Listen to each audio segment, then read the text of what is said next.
Hello there and welcome back to another edition of the Hotline Classic Remastered. This time we're taking a look at the 1998 Nismo Stagea 260 RS tuned by Nismo. Yeah, real name. This is fantastic looking, isn't it? It's just ridiculous, the body kit on this, that sort of like fake BMW grille on the front. It looks terrific, but it's here with a purpose. You see, we have had one Stagea go around the course before, and it was alright. It was really let down by its gearbox. It was a 4-speed automatic, and while it did have a lot of power, it actually wasn't too terrible to drive. That was its big Achilles heel, and it was race modded. So, what the Stagea has come back with is no race mod and more power, because that was the solution, apparently. Maybe it has a better gearbox, we'll find out when we get on the track. Four-wheel drive, 609 horsepower, 1,530 kilos. This is a brute of a vehicle, if you couldn't tell by looking at it. It also comes in yellow as well, which is fantastic, and I don't know what's going on those side skirts, but I'm very intrigued. Yeah, we'll see how this gets on. I'm hoping it does well. I like the Stagea, especially this one with its ridiculous body kit, so I'm hoping this does well. But I guess it really does depend on A, that gearbox, and B, if this can keep 1,530 kilos under control. Anyways, it is going to get 6 laps of the Motorsports Land track in order to set the best time it possibly can. Our current leader is the Mitsubishi Lancer Evo 6 rally car. Set at a time of 27.718. The Stagea is unlikely to beat that. I don't know where the Stagea is going to end up, if I'm being honest. How many gears do we have? We have a 5-speed. Okay, that's a marked improvement on the Stagea, so that could mean this thing is quite quick. It's already quicker than the previous one on that first lap. Despite that, this is not... It's very understated. You could feel the amount of weight this thing is lobbing around the course for definite. This is interesting, to say the least. It's also one of the biggest cars we've had go around this course, no doubt, in terms of overall size, along with the weight. It does look a bit like a comedy hearse. It's under 30. Oh my god. Well, there you go. We've got a Nissan Stagea Nismo Stagea, to be correct.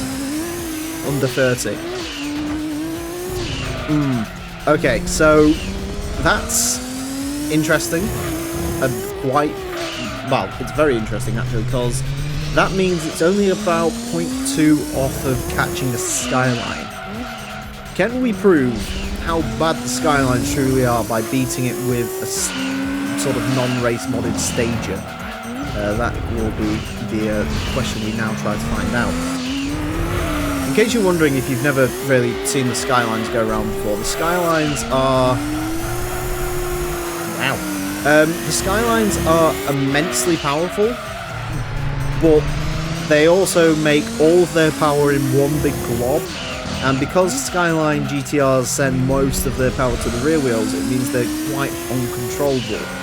This does not have any such issues, because I'm assuming because A, it weighs a lot, and it also, I don't know what stage turbos on this. It feels like a stage 3, but it might not be a stage 3, it might be a stage 4 to be honest. It feels quite controllable though.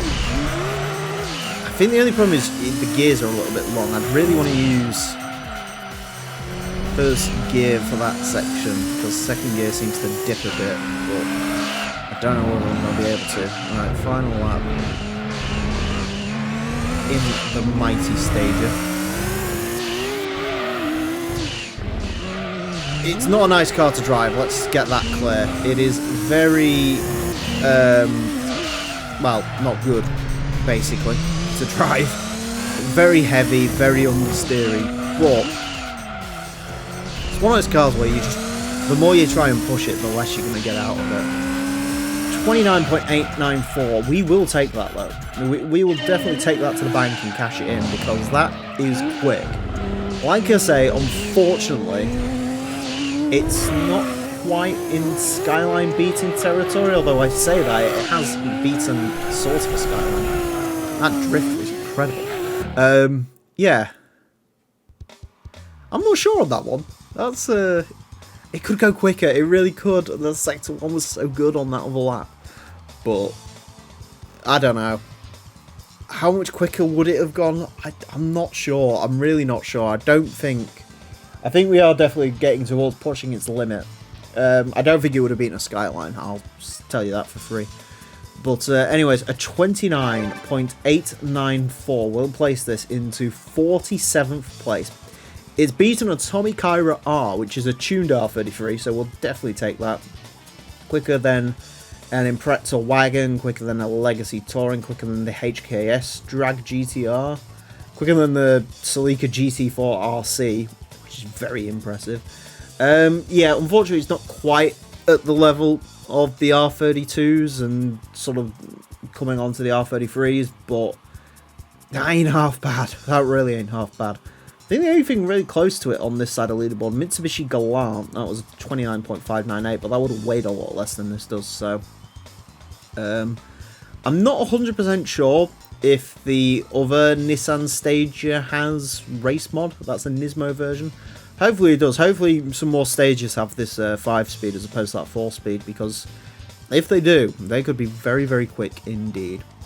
Anyways, that's it for this episode. Thank you all very much for watching. Join me next time when I'll be doing something completely different and probably less long. Until then, farewell.